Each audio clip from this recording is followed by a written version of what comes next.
Isang magandang umaga mga kagala para sa isang maganda ulit nating pagkikita-kita. Ganun na rin ang trio naming mga alaga at na tuwing umaga ay sumasalubong sa amin pagbaba namin ng hagdan kasama si Mayo. Yan mga kagala yung mga sisiw dati na nasa incubator na ipinakita namin sa inyo. Ngayon malalaki na sila. At ayan si Di ay maagang nagising.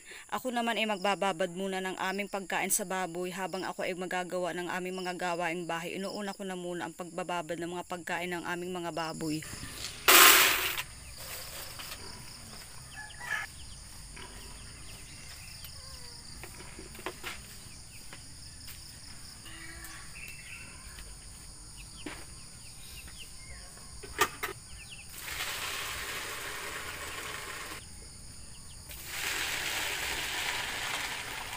At talaga nga namang alam na alam ng aming trio ng mga sisiw na isusunod na silang pakakainin kaya nangunang-una na sila, hindi na sila nakapaghantay sa kulungan.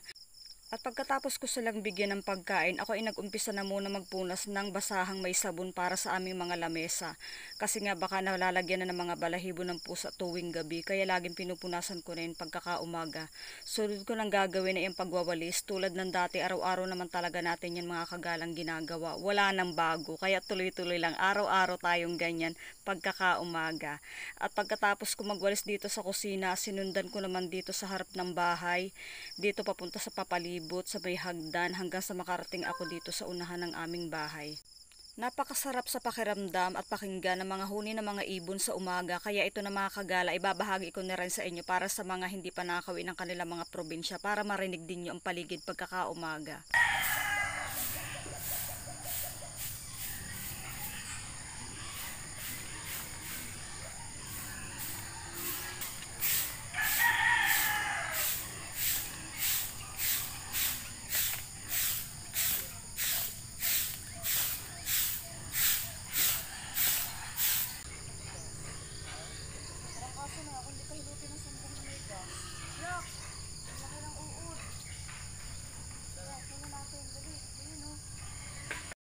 Ito na nga, habang ako ay nagdidilig, bigla ako nakakita ng uod na kumakain ng dahon ng aming mga halaman. Kaya naman pala minsan ay nauubos at pumapangit ang dahon ng aming mga halaman kasi siya ang salarin. Nako po, nagulat pa man din ako kasi nakakatakot naman ang itsura tingnan.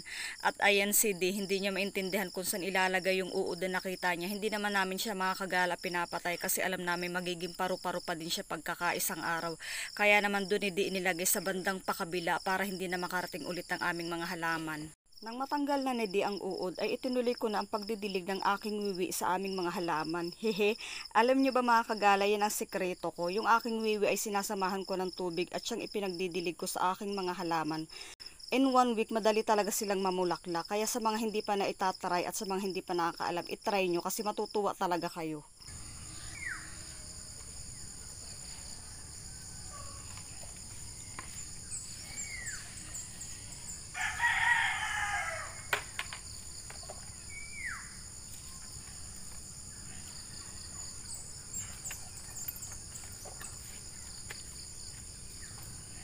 At ito na mga kagala ang resulta ng sinasabi ko sa inyong mabilis na pagsibol at pagbulaklak ng aming mga orchids.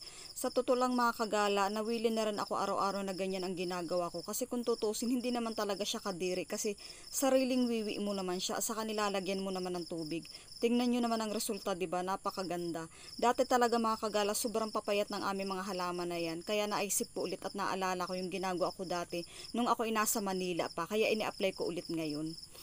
At ipapasilip ko na rin sa inyo mga kagala ang iba pang mga alagang halaman ni D. Talagang siya ang mahilig magtanim niyan.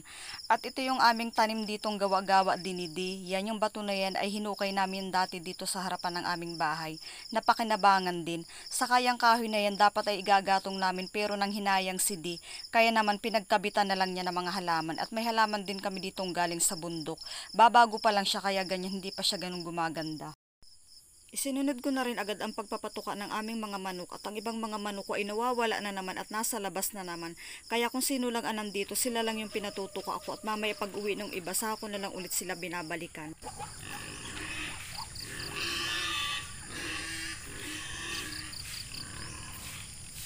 At ayun yung iba nakita ko na kaya dun ko na lang sila hinahagisan ng patuka. Hinahayaan ko lang silang maglakad ng maglakad dyan sa labas.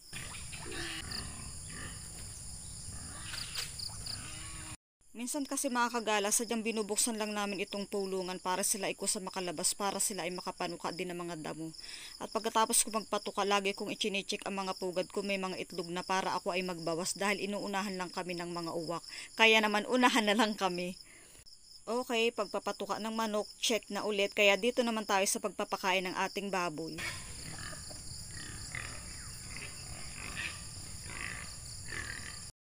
At pagkatapos ko nga magpakain ng baboy, pagbalik ko ng bahay, ay siya namang pagkita kong gayak ni din ng pag-alis.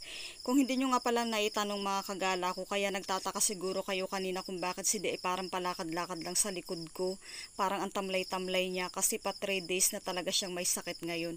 Kaya pansamantala ay hindi muna siya pumapasok sa kanyang trabaho upang siya ay magpahinga. Pero sa ngayon dahil nga ay lab na lab naman niya ang kanyang ginagawa, ay hindi rin siya makatiis. Sabi niya, kung hindi siya makakapag-work sa mismong trabaho niya sa pwesto, ay kukunin niya ang mga gamit niya sa barangay upang dito na lang gumawa sa bahay ng mga importanteng dapat niyang gawin. Sadya naman mga kagala, minsan talagang dinadaanan ang katawan natin ng ganyan. Natural lang tayo nagkakasakit pero sabi nga, dubli pag-iingat pa rin. Kaya naman pinayagan ko na rin siya kasi madali lang daw naman siya. Pagkaalis niya ay siyang gaya ko na rin itutuloy ang paggagamas dito sa paligid ng bahay. Karamihan dyan mga kagala ay puro Carabao grass lang naman kaya hinihingutuhan ko lang yan. Tapos igagrass cutter na lang namin para hindi rin masyadong mainit ang hulab ng paligid. Meron din kami mga kagala ditong bagong tanim na mga halaman. Dahil dyan talaga ni Di gustong ilagay para matakpan daw ang silong para maganda-ganda rin naman tingnan. Ang daming paandar. Dito na muna ulit ako nag-umpis ng magamas sa harapan ng aming bahay at siyang pag-uumpis ako ay pagdating naman ng aking kapatid na bunso. Araw-araw kasi mga kagala, tuwing umaga pa lang ay pumupunta na siya dito upang ihatid ang 2 bata. Nagkakadalawang bata ang alaga ko dito kapag walang pasok yung panganay si Ervin.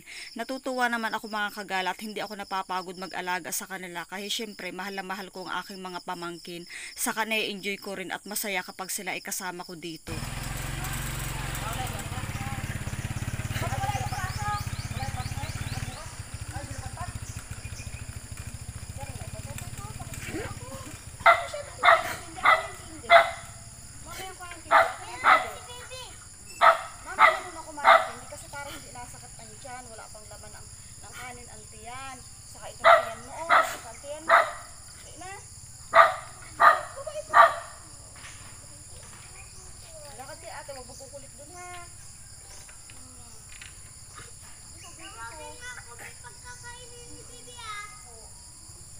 Nakakatuwa nga lang yung panganay nilang si Ervin kasi pagdadating dito sabay tawid din sa kabila para makipaglaro sa kanya mga pinsan kaya hinahayaan ko na lang.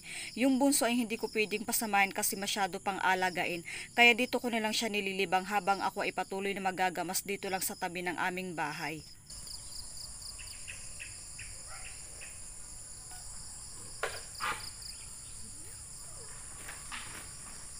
At makalipas nga lang ang ilang oras, ako ay tumigil na rin muna sa paggagamas upang magdikit ng apoy. Ako ay magsasaing na kasi nga masama ang pakiramdam ni Di para naman pagbalik niya dito ay may pagkain na rin.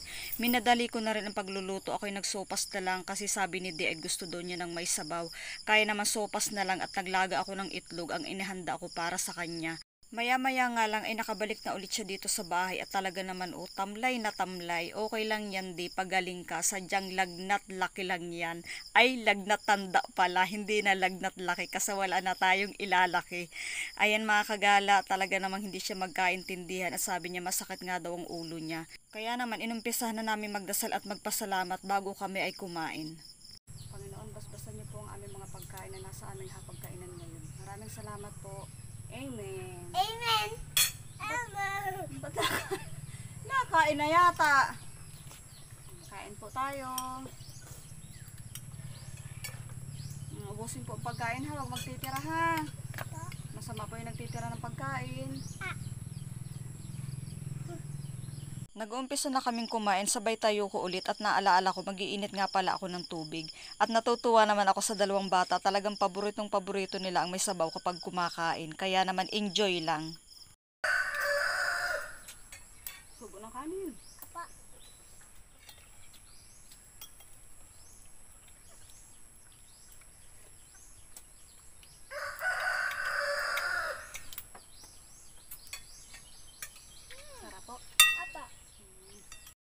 Oh, paano mga kagala, dito ko na lang tatapusan ang aking maikling kwento para sa kalahating araw na ginawa ko ngayong araw. At kung may uulitin man ulit akong gawin mamaya, ayun ay nakita nyo na rin kanina. Maraming salamat sa inyong pagdaan, sa pagtambay at sa oras ang inyong ibinigay.